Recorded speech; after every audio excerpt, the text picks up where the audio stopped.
Hola, ¿qué tal? Buenas tardes. Este es el segundo episodio del programa Conjuros y Demonios del siglo XXI, con el especialista en educación, licenciado Héctor Juárez Lorencilla. El tema del día de hoy es cómo hablar con tus hijos sobre la procreación temprana y cómo evitarla. Licenciado, buenas tardes. ¿Qué tal? Buenas tardes. Gracias. Bueno, pues ya ha sido presentado y en este conjuro del día de hoy vamos a hablar de un tema muy delicado y que ha causado a los padres de familia, sobre todo a las madres, muchos temores, muchos miedos. Nuestra sociedad moderna, posmoderna, de esta modernidad líquida, como le llaman muchos autores, sigue presentando conflictos graves, miedos sociales, miedos al interior de cada familia. ¿A qué me refiero? Pues a la maternidad temprana. Hoy vivimos momentos históricos increíbles. Adolescentes de 13, de 14 años, de 15 años, ya para futuras madres. Es increíble cómo en este siglo de la información, en la edad de la globalización, en la era del conocimiento, donde se nos satura de una cantidad increíble de información sobre la prevención del embarazo, es increíble que aumente el número de adolescentes, de niñas, de señoritas, y que a temprana edad, pues resultan embarazadas. ¿Qué hay que hacer? ¿Qué hay que hacer entonces? ¿Qué es lo que debe de hacer una mamá y un papá? Bueno, pues hay diferentes escenarios. Tenemos diferentes escenarios porque no todas las familias son iguales, son idénticas. Lo normal, el ideal que tenemos de todas las familias es que exista la figura materna, la figura paterna y los hijos. Sin embargo, en esta sociedad existen muchos tipos de familias. Así que voy a hablar de escenarios diferentes. El escenario más difícil es donde la adolescente, vive pleno abandono. Y no es que los padres de familia sean malos, descuidados. Es que las condiciones económicas, sociales, ya no son como las de antes, donde el papá podía sacar adelante a la familia, tenía la capacidad económica de poder sustentar a la familia.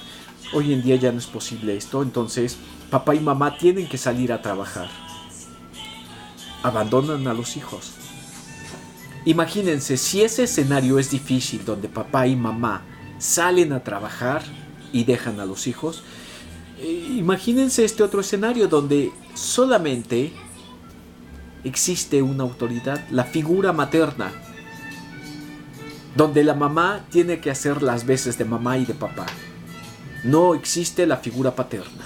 Es la mamá la autoridad, la mamá que cuida, la mamá que lleva y que sufraga todos los gastos. Ese es todavía un escenario más difícil. Y todavía tenemos más escenarios. Escenarios donde la mamá tiene que cuidar a sus hijas y además tiene que cargar con enfermos. Y digo cargar porque en verdad es una carga. Tiene que cuidar a la mamá, tiene que cuidar a una persona que se enferma. Y eso viene entonces a alterar y a complicar estos escenarios.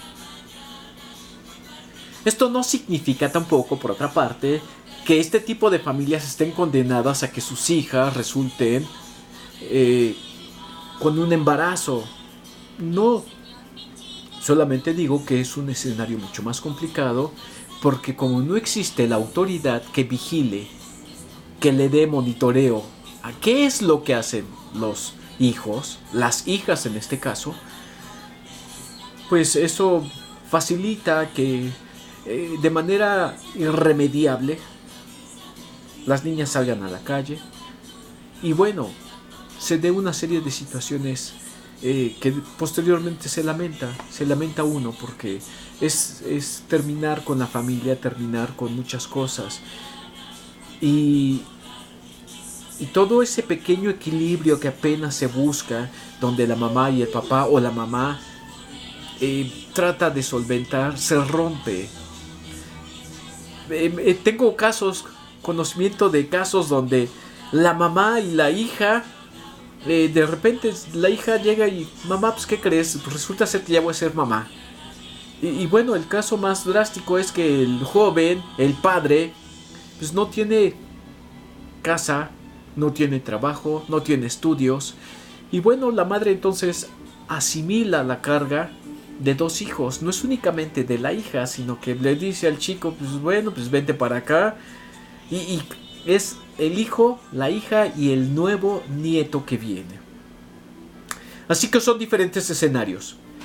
Pero a ti mamá y a ti papá, lo que te interesa es qué hacer y cómo hacer para evitar, prevenir.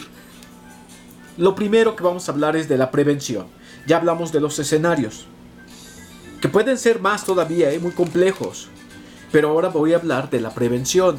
Ya después hablamos de la situación, del caso de cómo abordar cuando ya es un hecho. La prevención. 1. Tienes que hablar constantemente con tus hijas, con tus hijos, pero sobre todo con tus hijas, a que se respete. Que se respete porque finalmente tener un momento, un encuentro íntimo, realmente es muy fácil. La televisión da pie a mucho de esto. Las comedias tienen cantidad de escenas casi explícitas. Los comerciales. Todos esos elementos de la televisión alimentan la imaginación, alimentan una toma de decisiones o una salida errónea.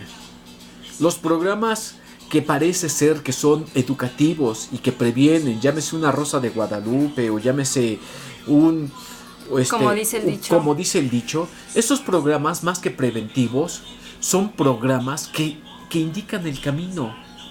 ¿Por qué digo que indican el camino?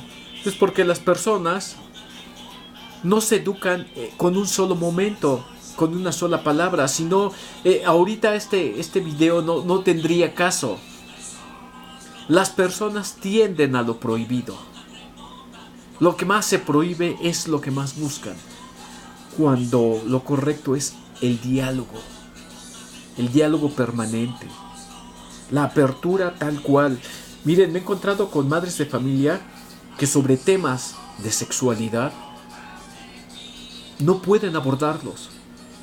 No pueden decirle a sus hijas con su nombre las partes del cuerpo. No pueden decir a sus hijas lo que significa el hecho de un acto sexual.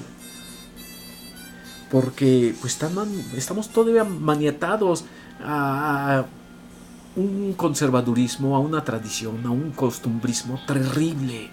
México es del siglo XXI, nos decimos ser globalizados y sin embargo nuestro comportamiento sigue siendo con muchos tabúes, con muchos miedos. La mamá todavía no puede hablar directamente al hijo sobre estas prevenciones. 2. Ya le dijiste, respétate. 2. Quiérela. Muchas personas cometen tonterías porque no encuentran quien les quiera. No hay palabras de amor, de cariño, de ternura. Y claro que si llega un patán que les dice que las quiere, que las ama, pues se creen esas palabras. Porque eso es lo que no tienen en su casa. Palabras de amor, de cariño, de afecto. Lo bonito es que la mamá todos los días, todos los momentos que pueda, le recuerde que es una persona querida, amada, estimada, que se le respeta, que se tiene que querer. Tenemos que apoyarle a que la niña aprenda a ser a sí misma, que se conozca y que se respete. La Secretaría de Educación Pública hace intentos por dar educación sexual. Pero miren, tenemos politiquillas del PAN que en pleno siglo XXI andan quemando libros. ¿Cómo es posible? No digo nombres porque me da vergüenza. Pero ¿cómo es posible que estas personas, sabiendo la globalización, la sociedad a la que nos enfrentamos, sigan quemando libros? ¿Hasta dónde llega nuestra torpeza, nuestra ignorancia? La SEP hace un esfuerzo muy grande por educar.